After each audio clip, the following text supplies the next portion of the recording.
oksida yang ini tadi ya. Diikuti oksida atau langsung epoksida. Kita lihat ada dua cara sistematik penamaan epoksida. Pertama, memberikan penomoran pada cincin yang memiliki 3 anggota cincin oksiran, yang mana posisi nomor 1 diberikan pada atom oksigen, ya, yang paling dekat dengan oksigen, sehingga ada nama 2 etiloksiran memiliki substituen etil. Pada posisi nomor 2 ada cincin oksirannya. Nah, tata nama yang lain diberikan alkana dengan awalan epoksi dan mengidentifikasi atom karbon yang berikatan dengan atom oksigen. Kita lihat di sini ada contoh etilen, ya. Etilen dia punya ikatan rangkap 2. Kemudian ada etilen oksida, ya. Etilen oksida. Sebenarnya alkena, ya, ini kan kalau 2 saja kan alkena ya. Etilen, ya, etilen. Tetapi di sini ada ikatan rangkap masing-masing ini, masing dari C yang pertama dan C yang kedua saling melepas mengikat oksigen. Jadi namanya etilen oksida. Sama propilen. Nah, di sini namanya propilen oksida. Kemudian ada 2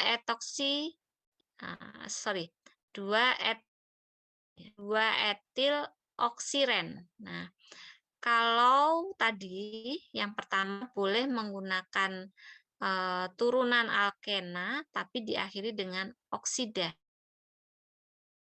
Nah, ini turunan mana alkena tadi? Alkena, ya. Turunan alkena yang diakhiri dengan oksida, ya. Oksida. Kalian bisa melihat ini alkena atau bukan alkena dari jumlah C-nya. Ya. Dari jumlah C-nya. Jumlah dari jumlah H-nya, bukan C-nya ya. Jumlah H-nya. Kan alkena itu apa rumusnya? Cn H 2N ya. Yang bisa dilihat adalah jumlah H-nya, bukan jumlah C-nya ya. Saya salah ngomong. Jumlah atom H-nya. Nah, di sini tetap ada 2. Oh, boleh berarti etilen atau etana oksida gitu ya kalau bahasa Indonesianya seperti itu. Nah, ini ada 2 etil oksiren. Nah, oksiren itu yang mana, Bu? Nah, ini etilnya. Ini etilnya ya. Nah, oksiren itu berarti ini ya. Nah, ini aduh.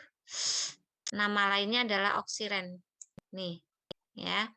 Atau kalian kan sudah tahu ya, oksiren itu CCO, ya. CO.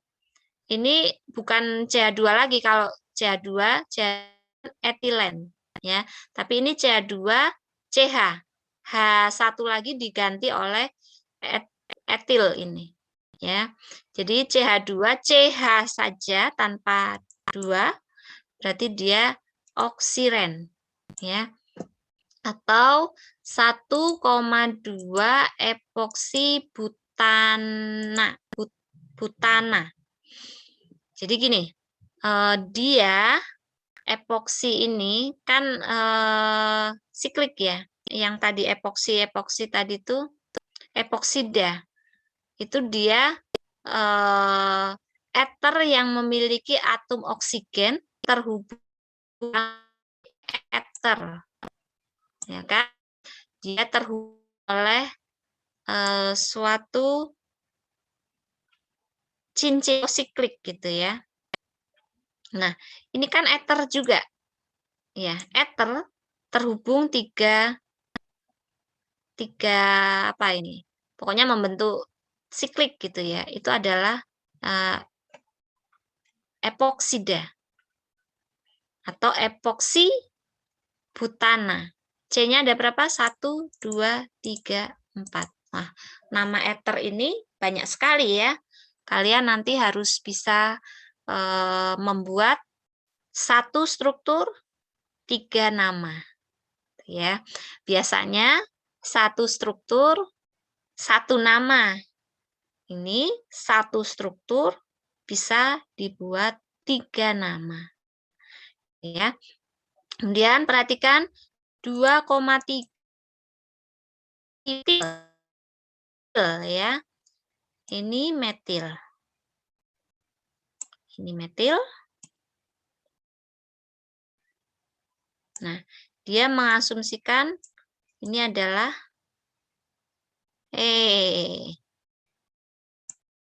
oksirennya. Ya. Ingat oksiren itu turunan dari ini. Apa? Etilen. Yang mengikat atom O. Ya. Nih. Sama seperti ini. Oksiren. Kemudian ini nomor 1, ini nomor 2. Ya, seperti itu. Ini berarti cabang-cabangnya.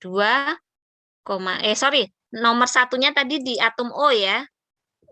Tadi di sini sudah disebutkan nomor 1. Nah, ini. Posisi nomor 1 diberikan pada atom oksigen. Nah, berarti nomor 1 di sini. 1. Ini 2, ini 3. Ya. 2,3 dimetil oksiren atau 2,3 epoksi. Nah, tadi ya epoksi sama. Epoksi kalau oksiren ditaruh di belakang, epoksi ditaruh di depan tapi diakhiri dengan alkana. Ya, C-nya ada 4. 1 2 3 4. 2,3 epoksi butana. Ya. Kemudian yang terakhir 2,2 dimetil. Nah, ini dimetil. Nah, kalau kalian fokus pasti bisa menamai ya. 2,2 dimetil oksiren atau 1,2 ya. 1,2 epoksi 2 metil propana ya.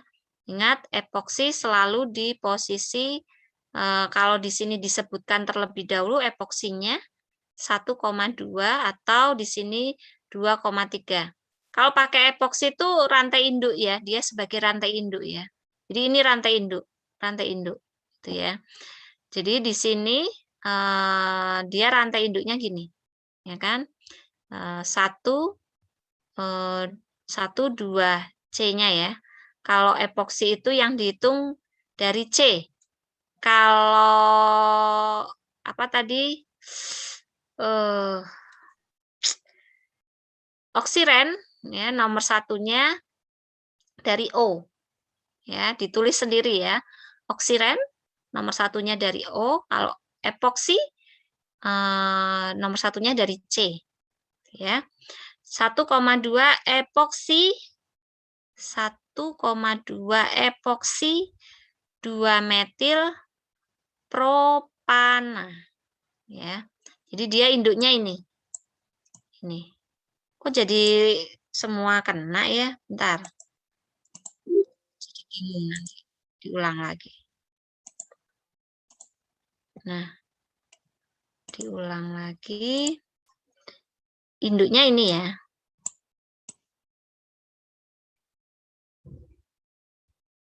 Ini induknya. 1,2 epoksi always ya. Kemudian di nomor 2, di sini nomor 2 ada metil. Metil baru induknya adalah C-nya ada 3 propana. Ya. Oke.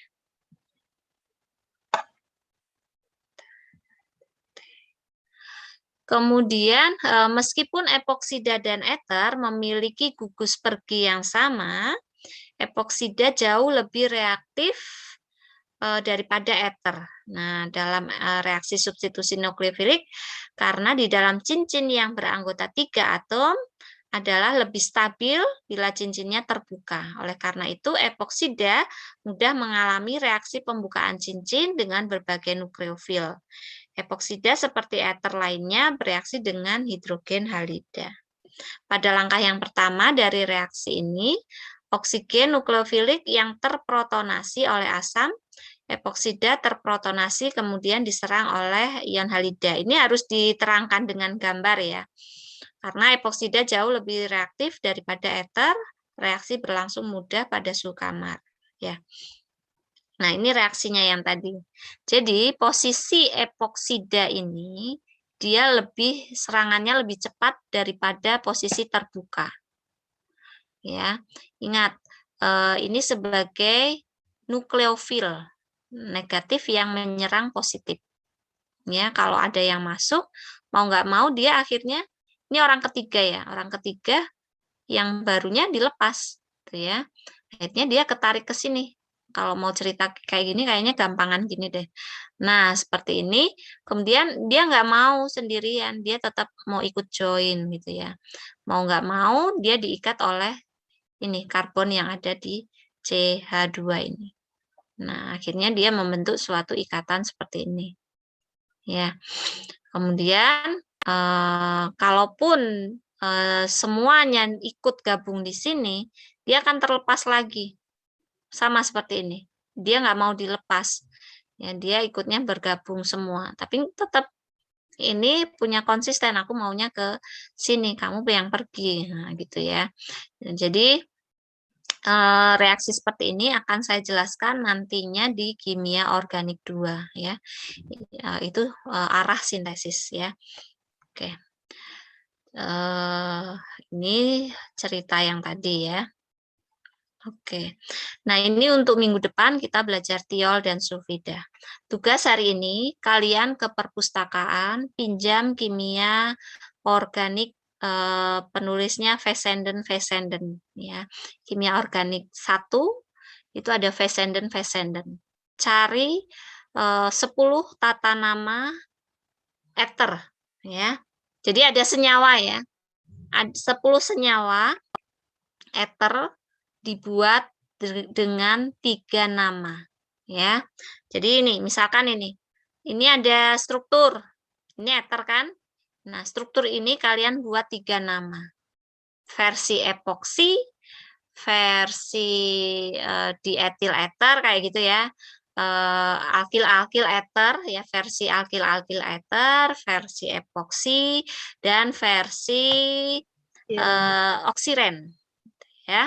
Jadi masing-masing anak tidak boleh sama. Di sana pasti banyak pilihannya ya.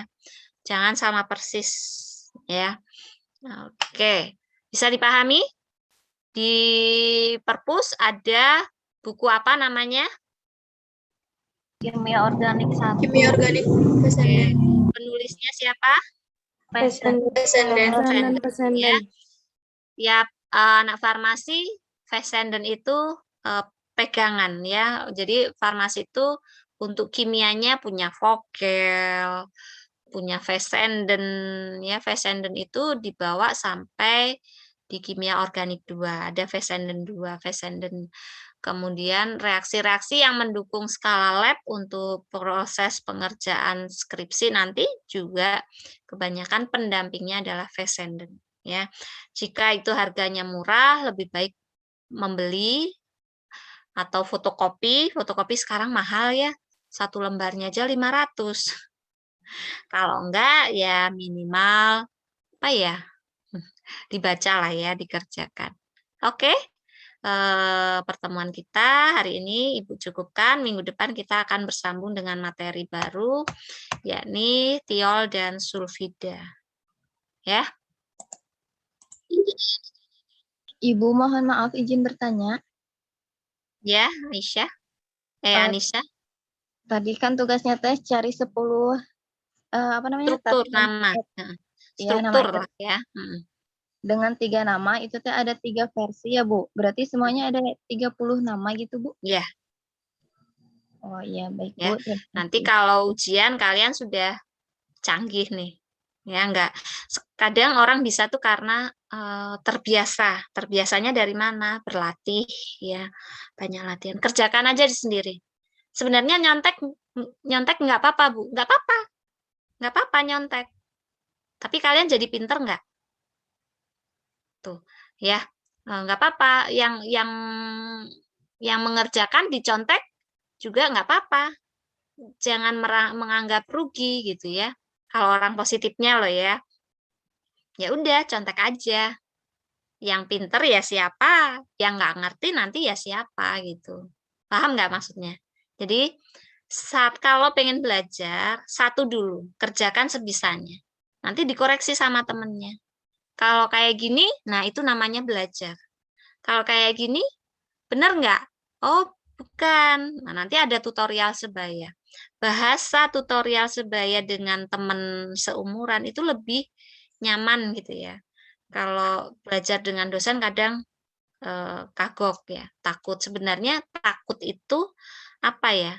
Karena belum menguasai gitu ya, belum menguasai teorinya, belum bisa ini, takut ditanya, takut sebenarnya sama orangnya mah nggak takut gitu ya. Cuman ketakutan tersendiri jika ditanya tidak bisa menjawab, jika disuruh menerangkan tidak bisa, itulah ketakutannya. Makanya ketakutan itu harus ditutupi dengan cara belajar. Itu aja. Ya. Oke, ada lagi? Ibu, maaf izin bertanya, kalau untuk buku yang pesanan Descendant itu, iya, edisinya edisi berapa ya, Bu? bebas. Edisi yang paling baru, yang penting yang ada di perpus itu edisi berapa ya. Kalaupun tidak ada edisi terbaru, misalkan kalian punya nih kakak tingkat atau saudara kalian dulunya juga orang farmasi, boleh pinjem boleh gitu ya. Boleh dipinjem. Toh latihan soalnya tetap sama ya. Tapi kalau kalian minta, Kak, Kang, ada nggak jawaban latihan ininya dulu? Belum tentu mereka menyimpan bagus arsip kerjaannya ya. Kalau kata saya, satu buku kimia itu satu dari kimia dasar, nanti tambal-tambal aja. Nah, itu kamu jadi kamus tersendiri kimia, pelajaran kimia pada saat kamu S1. Wah, itu luar biasa. Itu akan menjadi suatu apa ya? Kenangan yang terindah gitu. Apapun materinya, apapun pelajarannya, mau pelajaran tentang farmasetik berkelanjutan kan teknologi farmasi mulai dari farmasetik 1, farmasetik 2, kimia apa kok kimia tekfar padat, solid, bla bla bla itu jadi satu, kimia apa farmasi fisik itu jadi satu, kalian akan lebih mudah mempelajari itu gitu ya. Jangan mengandalkan satu PPT saja, jangan mengandalkan teori dari dosen saja, ada keterbatasannya. Kalau pengen luas, baca jurnal, baca buku, baca internet.